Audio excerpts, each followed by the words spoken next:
Maharashtra TV news, आवाज सर्वसामान्यांचा।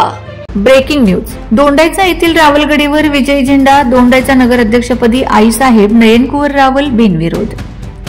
दोंडाईचा नगर परिषदेच्या नगराध्यक्षपदी आईसाहेब नयनकुवरजी रावल यांची बिनविरोध निवड झाल्याबद्दल आईसाहेबांचा सत्कार करताना आणि संपूर्ण दोंडाईचा नगर परिषदेवर भारतीय जनता पक्षाची एक हाती सत्ता स्थापन केल्याबद्दल नामदार पालकमंत्री जयकुमार भाऊ यांचे अभिनंदन करताना आमदार रामदादा, जिल्हा अध्यक्ष बापूसाहेब खलाणे, भाऊसाहेब नारायण पाटील, ॲडव्होकेट पूनम काकुस्ते, जयश्री पवार, महेंद्रजी देसले उपस्थित होते।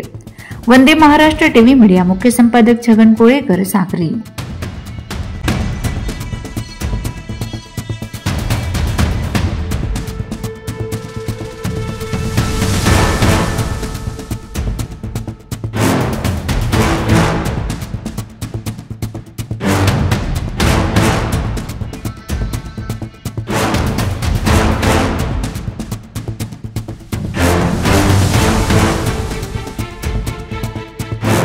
वंदे महाराष्ट्र टीव्ही न्यूज, आवाज सर्वसामान्यांचा। अशाच नवनवीन बातम्या पाहण्यासाठी आमच्या चॅनलला सबस्क्राइब करा, बेल आयकॉनला क्लिक करा।